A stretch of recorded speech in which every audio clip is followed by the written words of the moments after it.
We are on Daf Nun Dalet Amud Aleph at the word Meisvei on the third line.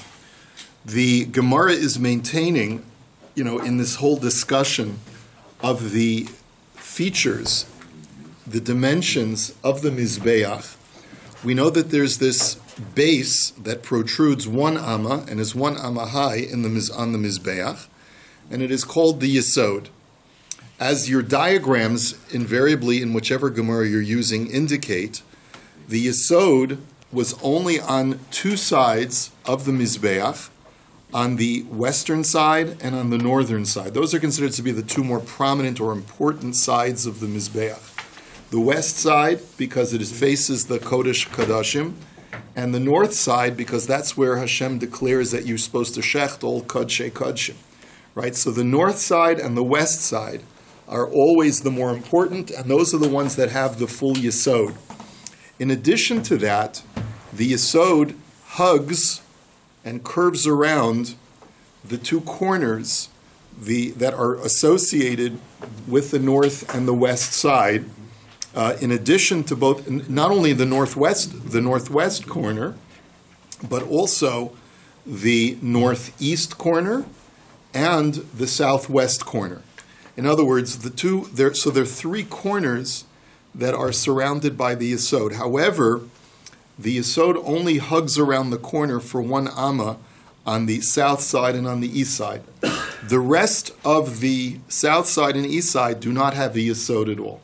Okay, so that's just basic stuff. Okay? Oh. Okay, so the Gemara now says Meisvei. Now, I also want to point out that the reason for this, that the Gemara had stated, was because the portion of Binyamin completely envelops the Mizbeach, except for all the way up to the Mizbeach on the east side and all the way up to the Mizbeach on the south side. And because Yehuda's portion goes up to the Mizbeach on the south and on the east, that's why they don't have a Yesod, because Yehuda does not have a portion of the Mizbeach. Yehuda only has a portion in the temple up to the Mizbeach, but not including the Mizbeach. Okay? So the Gemara now says Meisvei. Olas ha'of ketzad ha'isanases. Hayamolek es rosha mimul arpa. Umavdil umematzeh dama al kir ha'mizbeach. So the question is, how did it work when we're dealing with a bird ola? So the Mishnah describes elsewhere, we'll see this later on, that the Kohen would ascend the ramp on the south side. The ramp is on the south side of the altar, where we just said there's no Yesod. And then he would go up on the south side, and when he gets to the top, he does the act of Malika, where he slaughters the bird, and using that special fingernail of his to slaughter the bird. And then he would divide the bird and press its body against the side of the altar on the east side. And the question that the Gemara says, and the blood would then flow down on the side of the altar. And that was the way that you placed the blood on top of the Mizbeach, but it really is on the side of the Mizbeach. So the Gemara says, V'i amart lo haya lo yesod ba'avira ba'alma hudeka avid, question mark. And if you're going to tell me that there is no Yesod on the south side and on the east side, it turns out that the blood is not being collected by the Mizbeach per se, at least not horizontally. And that's because there's no Yesod beneath the blood. So in other words, the blood is not really getting into the airspace of the Mizbeach, it's only adjacent to the Mizbeach. So how is this a legal placement of blood? The Gemara is working with the assumption that if you place the blood on the side of the Mizbeach where there's no Yesod on the bottom, so you're not in the airspace of the Mizbeach anymore, and therefore you haven't legally fulfilled your obligation to put the blood on the Mizbeach. Remember, it's on the side, it's adjacent to, it's on the side of the Mizbeach, but it's not on top of or in the airspace of the Mizbeach. But if you had the Yesod, let's say it was let's say you did it on the area where there was a Yesod. So the Yesod acts as now creating the airspace because it's protruding out 1 amma. So you're in the airspace still of that Mizbeach structure. But here you're not, so how would that work? So Amar Rav Nachman bar Yitzchak Eimer Kach Hisnu Avira de Binyamin Karka de Yehuda. So the way that you explain it is that there is airspace of Binyamin that protrudes out 1 amma, even on the south side and on the east side. But it's the floor space where the Yesod would normally be belongs to Yehuda. And that's why there's no Yesod there. But above the Yesod is considered to be the airspace of Binyamin, and therefore you are still within that holy space that is within the environs of the Mizbeach. That seems to be the Gemara's answer. Milo havelo Yesod. So now the Gemara says, let's get technical. What do you mean to say that the south side and the east side did not have a Yesod? Now, according to our diagrams, it's quite self-explanatory. There was no protruding piece of stone that was 1 by 1 ammas protruding outwards. But you'll see why this is a question, because Rav Omar Bevinyan, Rav says structurally it didn't have a Yesod, but Levi Omar Bedamim. But Levi disagrees. He says structurally there was a physical Yesod that surrounded all 4 sides of the Mizbeach, not according to this diagram. According to Levi's diagram, there is a Yesod going all the way around on all 4 sides. However, it just wasn't sanctified as part of the legal part of the Mizbeach where you can place blood. And that's what Levi maintains. So now, based on this machlokes, we're going to subject it to scrutiny.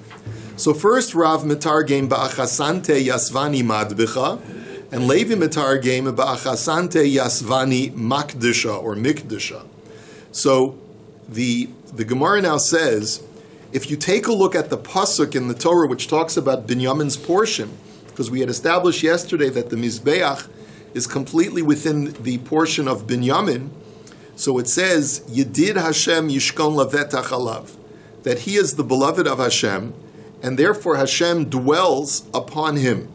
Now, that teaches us that Hashem Shechina, which comes down onto the Mizbeach, dwells within the portion of Binyamin. So, based on this machlokas between Rav and Levi, each one has a different translation in the Targum, in the Aramaic translation, as far as what those words mean. Rav explains it quite simply. In his portion, the altar rests. Structurally, there is no altar outside of Binyamin's portion. However, Levi has to translate it differently. In his portion, sanctity rests, meaning structurally, a portion of the Mizbeach, meaning the Yesod certainly in the east, is in Yehuda's portion. However, it doesn't have the sanctity of the Mizbeach to allow you to put blood there. So, Makam Makudash Ladamim, it's a place, only in Binyamin's portion is it a place that is sanctified for blood. Now, Tashma, now let's look at some Mishnaic material. Hayesod hayamahalich al penei kol atzafon ve'al penei kol amarov ochel bedorum ama echas v'mizrach ama echas. So the Brisa says quite explicitly, and this is a Mishnah actually in Maseches Midos, that the Yesod only went around the north side and the west side, and it only went and hugged around the corner of the of the southwest corner 1 amma, and the same thing by the northeast corner. So it seems quite explicit that we're not learning like Levi, we're learning like Rav in the Mishnah. So the Gemara says no. According to Levi, how will he answer it? My ochel nami bedamim. The Mishnah doesn't mean that structurally there was only that cement of a Yesod going around those areas. It means that only those areas were kosher for blood placement, but you could, the Yesod actually in reality went all the way around on 4 sides. Where was the ramp again? The ramp is on the south side. So wouldn't the base, there's no base there. There's no Yesod there, okay? Tashma, hamizbeach hayashloshim ushtayim al shloshim ushtayim. The Brisa now says, or the Mishnah says, 1 second, the Mizbeach is 32 by 32 in dimensions. Now, to have a perfect square of 32 by 32, let's just first clarify that when we talk about a space of 32 by 32, the floor of the Mizbeach, you only get 32 by 32 if you count the Yesod. the Yesod is 1 amma wide on both sides. The Mizbeach itself on the floor is 30 ammas across. So the way you get to 32 is you add an amma on either side to get 32. And if you're telling me that it's 32 by 32, that implies that there's the Yesod going all the way around. Because if the Yesod only goes on two sides, then it's not 32 by 32, but rather, if you're measuring from east to west, it's only 31. If you're measuring from south to north, it's also only 31. So how do you get 32 by 32? So this is a kasha on Rav. So the Gemara answers, Hacha b'mayaskinon min hatzad. So the Gemara says, it's only looking at it from one direction. In other words, if you were to eyeball the Mizbeach, looking at it on the north side, you would say, hey, 32 amos from one end to the other end, because you've got that Yesod hugging around the corner on both sides. And the same thing if you're looking at the west side, you would also say 32. So this Mishnah means is that when you're looking at it from the north side and on the west side, it's 32 by 32. But it's not addressing what its dimensions would be if you're looking at it from the south side or the east side. Tashma, nimtza poreach ama al yesod va'ama al sovev. Now here's another curiosity. The kevesh, the ramp of the Mizbeach, how long was it? And you're looking at how much of the floor space did the ramp occupy? So the Mishnah says it occupied 32 amos, and the Mizbeach occupied 32 amos. Now, you would think, therefore, that there's a total length from the beginning of the ramp to the other side of the Mizbeach of 64 amos. But it's only 62, according to the measurements in the Mishnah. So the Gemara, the question is, what happened to the missing 2 amos? So the Brisa answers that the kevesh overlapped 2 things. It overlapped the Yesod, because they would build a ramp and cut out a little piece to allow the Yesod to fit in. And furthermore, there is also, you have to realize that when you go up the ramp, you're going to the top of the Mizbeach.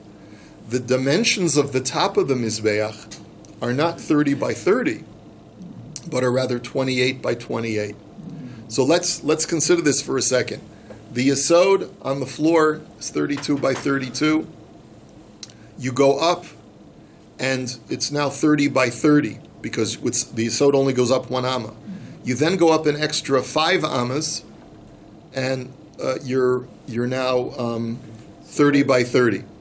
But then after 5 ammas of 30 by 30, you jut inwards 1 amma on all sides. That's called the sovev, and it was a ledge that the Kohen could walk on 3 ammas before getting to the top. So basically,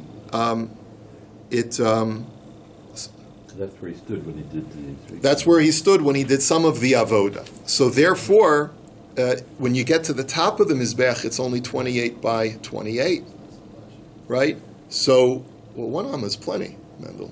You got to go on a diet if you can't go. To 2 feet. 2. It's 1.5 to 2 feet. That's plenty of space for you.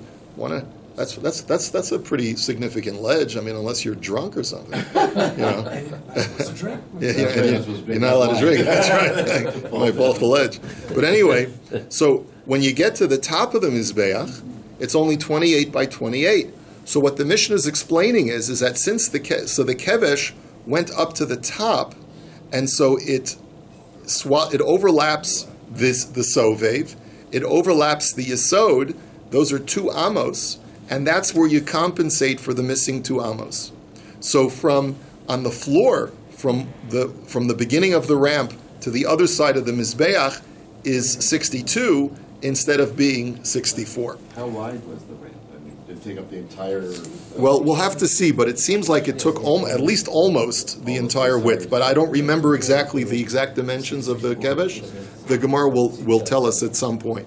But the point is like this. The point is that it seems like from this brisa that there is a yesod on the south side. I'm sorry to interrupt. But it sounds like from the Mishnah that there is a yesod on the south side.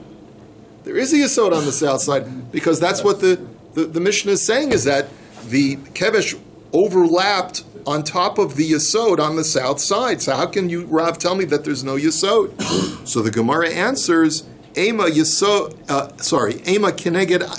ama yesod ve'al ama sovev. What the Mishnah really means is that it corresponds, that there's one missing amma that would go over a yesod if there was a yesod. But there is no yesod there. That's all it means. And then plus it goes over overlaps over the sovev. So it doesn't mean that there literally was a yesod there, but if it goes over, if there was a yesod there, it would go, that's one amma, that it overlaps, and then it overlaps the sovev, and that makes up the missing two ammas. Tashma, the Tani Levi, Keitzad Bonin es HaMizbeach. Now let's look at another brisa. Levi has the following brisa. How did they build the altar? Now, as we'll see, the altar was built out of a type of concrete. What I mean by concrete is a combination of cement and rock. And that's exactly how they built the Mizbeach. They built it out of a type of concrete. It says, Mevi'in malbein, shehu shloshim ushtayim al shloshim ushtayim v'govo amma. So how do you, when you want to pour concrete, what do you have to do? You have to create a frame in order to contain the concrete so that it has a smooth, at least, vertically, it has a smooth sides on all the sides. You've got to hold it in. It's got to hold it in, right? So they would bring a frame of wood that was 1 amma high and was 32 by 32 in its inner dimensions. And then umevi chaluke avonim mifulamos ben gedolos ben ketanos. And then they would bring smooth, it sounds like smooth stones. That's what chaluke avonim sounds like. Is that how they translate it? Or it could be portions of stones. Smooth, damp stones. And they were both small and large. Umevi sid v'kunya v'zefes. And then they would bring plaster, and kunya is molten lead, and pitch, umemacha v'shofech. And then they would smear it all over and pour it in, into the mold, into this frame. V'zehu makom yesod. And that's how they would form the yesod. V'chozer umevi malbein shu shloshim amma al shloshim amma v'govo chamesh amos. Then they would bring another mold or frame that was also made out of wood, but it was 30 by 30 instead of 32 by 32, and it was 5 amos high. That was a more significant frame. And umevi chaluki avonim v'chule.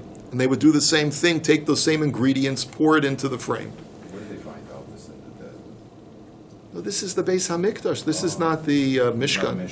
The Mishkan is made out of copper, right? It's not, and wood. It's not made out of concrete. That's the frame. They put dirt and things inside.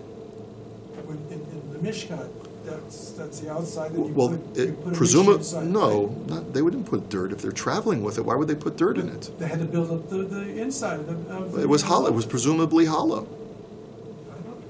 You'll have to research it. But if they had to constantly travel, it would be prohibitively heavy if they put dirt in it. Every time you put it down, you have to fill it in. Really? Okay. You'll show it to me. Anyway, we don't have an indication from the Torah that way, but I'm not doubting you if you show it to me. Okay. V'chozer umevi malbein shu chavches al chavches amos v'govo gimel amos umevi chaluke v'chulei. And then they would bring another frame that was 28 by 28 and 3 amos high. And then they would fill it with the concrete, and they did, right? V'hu makom hama'aracha.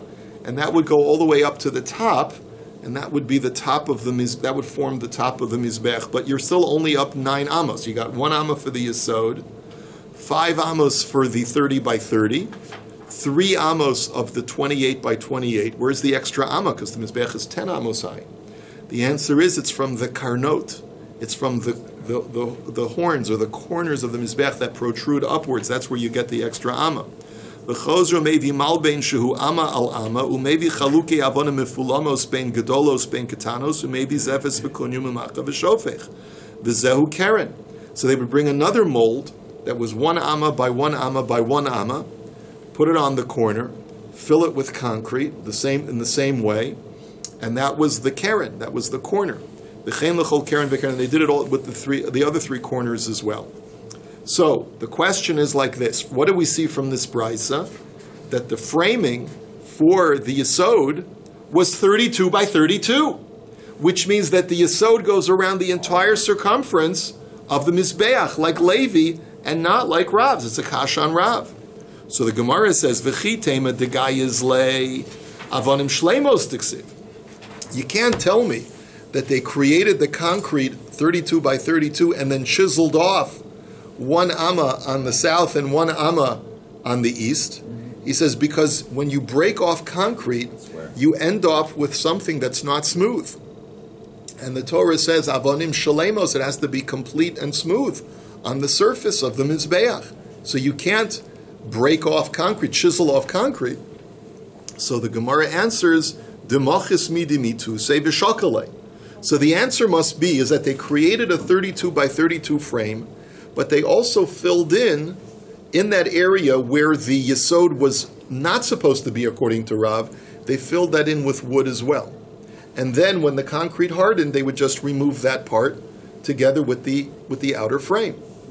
And that's how they did it. And I'll prove to you that it had to be done in such a way. He says, the ilo tema hachi, ha'da'amar Rav Kahana avonim shel karnos chalulos hayu, dichsiv umalao kimizrak kizavuyos mizbeach.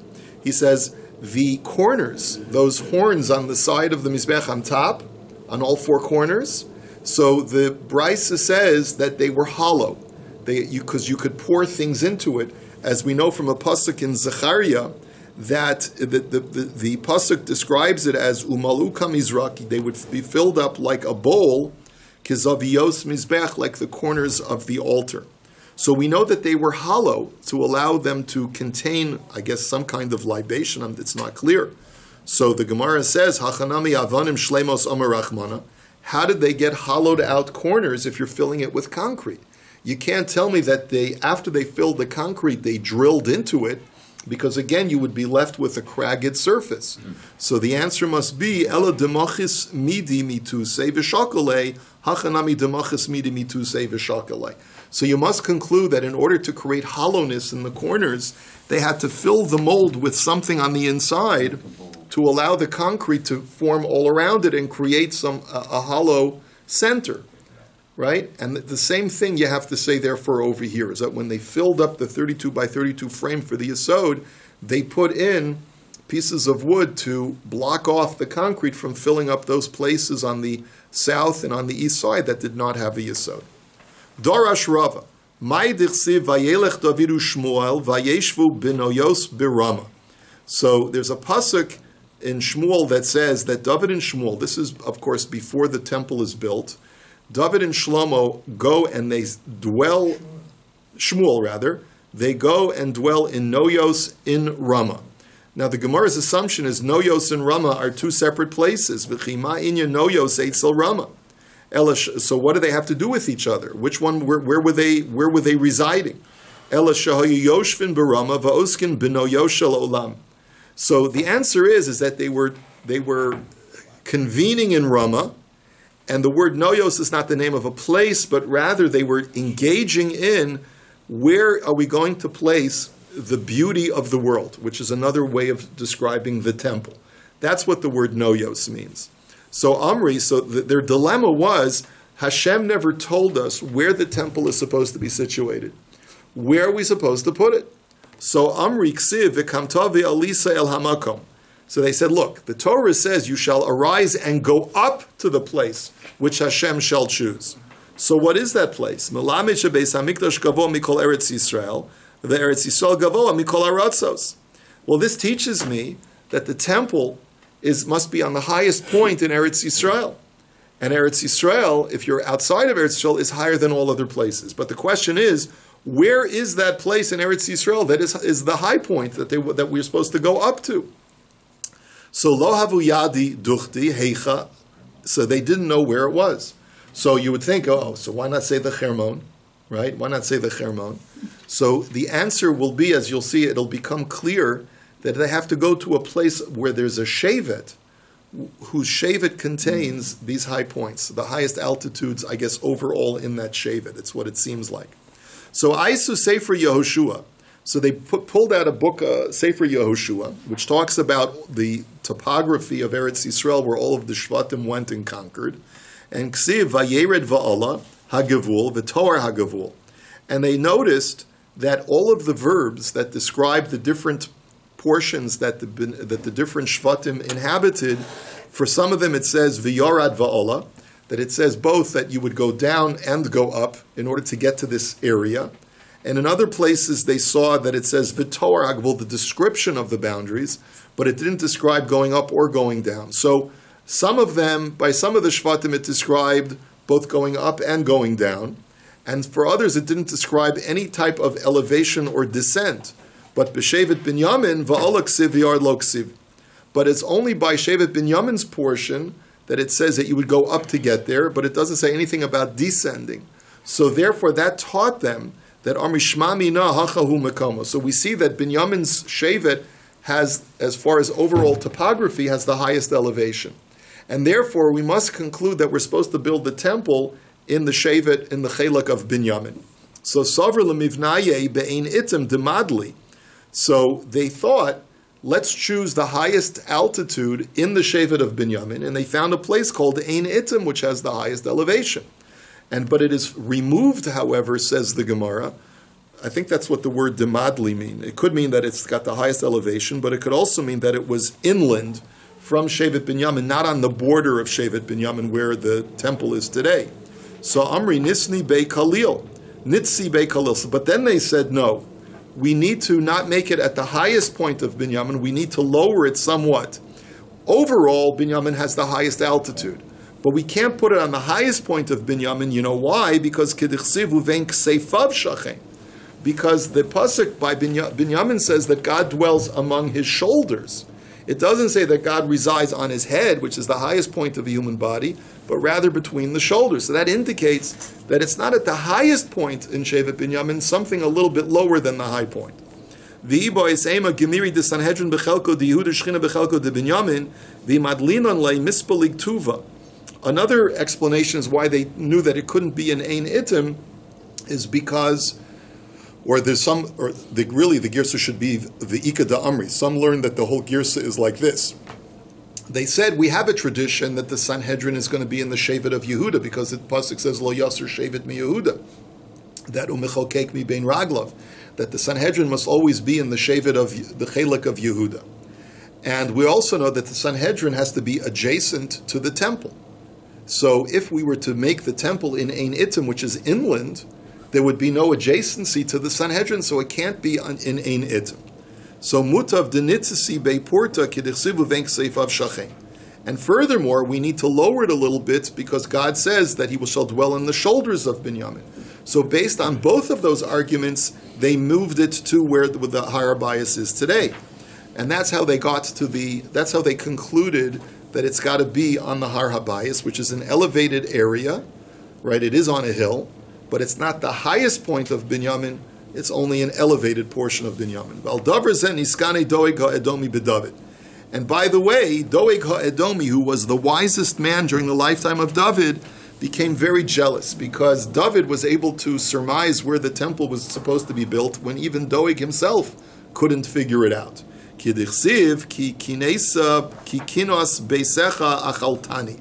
David says that the jealousy over your house is consuming me. And in other words, or is giving me tzaras. Furthermore, there's another pasuk in Tehillim that says, Zochor Hashem leDavid es kol anoso asher nishba Hashem v'goimer im avo ba'ohel beisi im etein shenas le'enai la'afapoi tenuma ad emtza makom l'Hashem. That David sort of basically says, remember Hashem, how much suffering I endured when I took a vow that I will not allow myself to sleep or go to my own house until I take care first of your house. Hinei shemanua be'efrasa mitzanua bisdei ya'ar. And finally, the pasuk says, we have heard about it in Ephrat, and we have found it in the field in the forest, or the forest field. So the Gemara says, what does this mean? Be'efrat ze Yehoshua dekasi me Ephraim. The word Ephrat comes from the word Ephraim, according to the Gemara here. And so what does this have to do with Ephraim? How did David find it through Ephraim? The answer is that Yehoshua is a descendant of Ephraim. So by looking in Sefer Yehoshua, we were able to deduce where the temple is supposed to be. And Mitzanua bistei yar ze binyamin dirsiv binyamin ze'ev yitrav.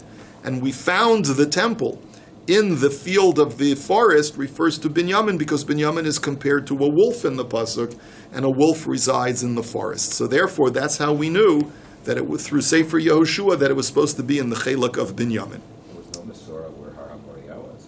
Yitzchak. There may have very well been a Mesorah where Har HaMoriah was, but according to this Gemara at least, there was no Mesorah that the temple should be on Har HaMoriah. That's a very good point, Harold. In other words, there are many conflicting midrashim. If you go with the medrash that says that, well, of course it's on Har HaMoriah, why didn't they just take direction from where Avraham did the Akedah? So the answer is either you could say they didn't know where Har HaMoriah was, or you could also answer that even though they knew where Har HaMoriah, that didn't necessarily mean to them automatically that we should build the Beis HaMikdash there. Okay, let's go on to the next Mishnah. Zivchei Shalmei Tzibor Va'ashamot. So this Mishnah deals with two other types of Kodshei Kodshim, which also have to be slaughtered in the north, etc. And the first in the category is Shalmei Tzibor, which you bring on Shavuos. You bring 2 sheep as a korban shlomim brought on behalf of the Tzibor, and it has the special status of Kodshei Kodshim. And Ashamos. And there are multiple types of korban asham, which we've talked about before, but here the Mishnah is going to enumerate all the different types of korban asham. Elu hein ashamos. So the Mishnah here says, let me enumerate the different types of korban asham. Asham gezelos. The first one is a korban asham that you bring after you steal something from someone or hold a collateral that they gave you for safekeeping and deny that you owe it, that you have it. And then you are taken to swear and you swear falsely. So the Torah says once you confess, you have to bring a korban asham. It's called an asham gezelos. Number 2 is asham me'ilos. If you personally benefit from temple property, you bring this kind of korban asham. The third one is asham shivcha charufa. If a man is intimate with a slave woman who has already been designated to be married to a male slave, so you have to bring a special korban asham to atone for that sin. The fourth one is asham nazir. Asham nazir is what a nazir brings at the end of his nazirus period. Number 5 is asham mitzorah, what a mitzorah brings at the end of his tzaras.